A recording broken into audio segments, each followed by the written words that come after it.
NTV, Central and Western Nebraska's most watched evening news. This is NTV News at 6. Good evening, and thank you for joining us on this Christmas Eve. It all started 50 years ago to the day. One of the first rural TV stations in the nation signed on the air.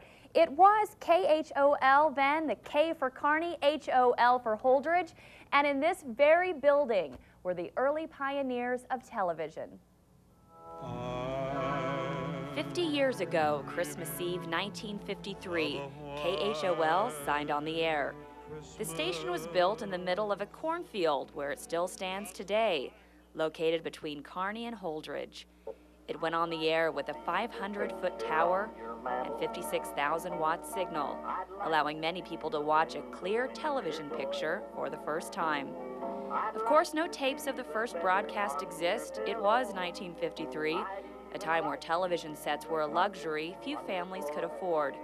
The first general manager of KHOL, Dwayne Watts, predicted by the time the station went on the air, the number of TVs in the viewing area would climb to 15,000. A local businessman, Bob Hillebrandt, began selling televisions out of a railroad car to keep up with the demand. He would later appear on commercials, showing viewers how durable his TVs were by giving them a swift kick. The first lineup was simple: a few weather forecasts, the news at 6:05 and 10:05, and the markets. Captain Video and other top dramas, mysteries, and entertainment would round out the schedule. Instead of TV Guide, there was Relay, a weekly publication available for 20 cents an issue, or $2 for a whole year. And there was Heartbeat, the TV link in the heart of the nation. Just how many people watched? When KHOL lost its CBS affiliation in 1954, 75,000 letters poured in from viewers in protest, prompting CBS to renew. We continue to explore the history of KHOL, and no retrospective would be complete without the story of Bob Stoltz, a man of many talents, voices, even wigs. And today this man has not lost any of his sense of humor. Well, my name is Bob Stoltz, and when I was hired out here, I was kind of a gopher, go for this, go for that, and we'd do commercials and do live broadcasting from, we'd say, the markets and the weather and the news, and go right into a interview with people on the Honest Abe show or Honest Jack show, and I guess I was just involved in all kinds of those things. Probably my most favorite one was in a takeoff from the Lucky Strike show, which was a network show of pantomime. And I did the background work for them, did the introduction, and a lot of times while I'd be pantomiming a song, I'd be telling the cameraman where our next move was. That's the truth. Probably what got me on here was because Mo Mellick and I both came from the same town and graduated together. And that was probably I thought, well, if he can do it, maybe I can too. Then we had the woman's show, which was a cooking show, and if she wasn't here, then I'd do the show. I'd throw the big old wig on, and I had my clodhopper boots on, and I'd throw up a tossed salad, or, you know, I did crazy things. And boy, I mean, we were out here in the middle of nowhere, but man, did we have the audience. You know, with our carnivals and grand opening, you know, we run between 75 and 80,000 people through here on a grand opening.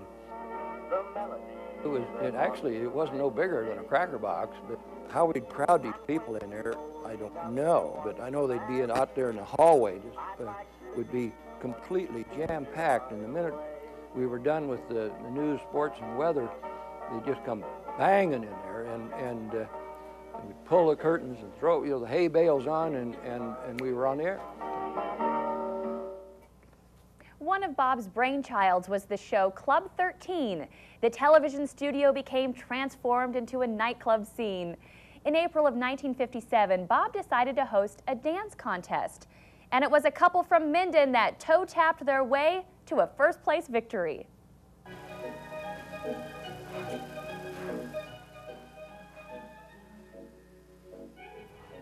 here they are today, still swaying to the music after 50 years, with the thrill of winning top prize at Club 13 still Bob fresh in their Stoltz. minds.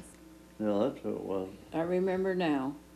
He showing of Club 13 as Mr. and Mrs. Archie Johnson of Minden shown on the dance floor.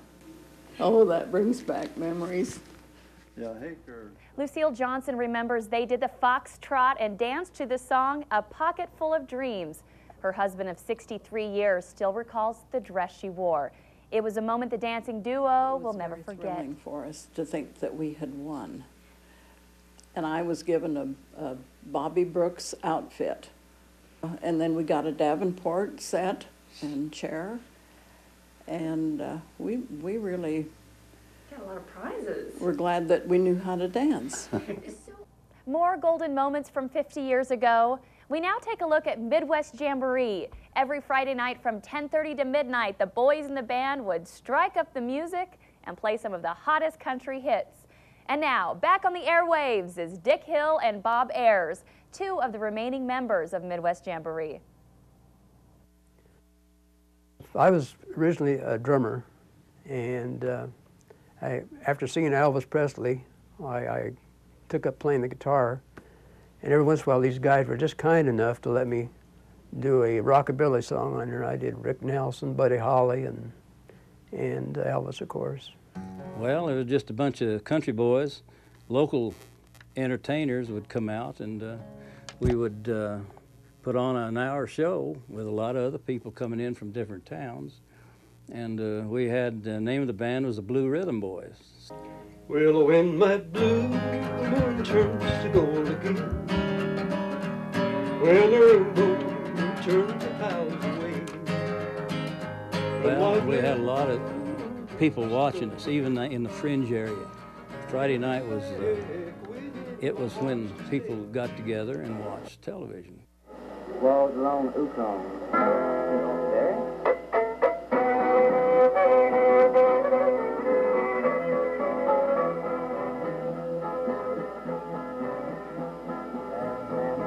I really didn't have a TV. I never got a TV till I was married. I was on TV before I had one. We used to stand out in front of the stores in Minden and watch professional wrestling to begin with. Yeah, it was freezing out there in the cold too, by the way.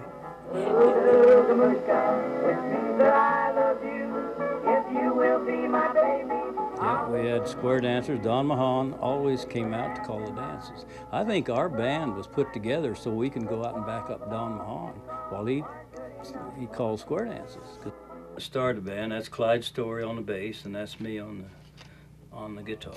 There's the camera guy. There's the camera. Bob Who Stoltz. is that? Bob Stoltz? Well, it's just a nostalgic thing in my life, and I spent about 3 years out here, I guess, every Friday night.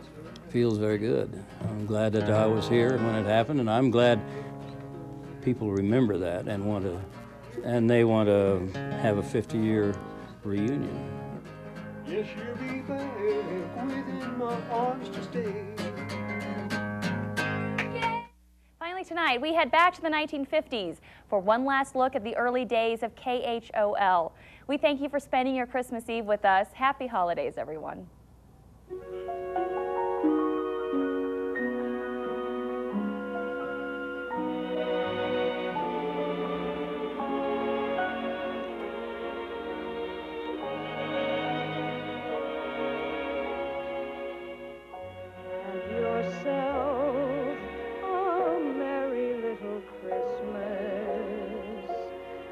Your heart be light.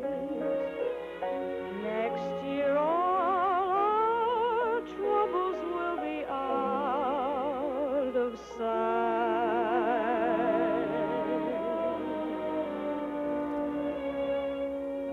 Have yourself a merry little Christmas.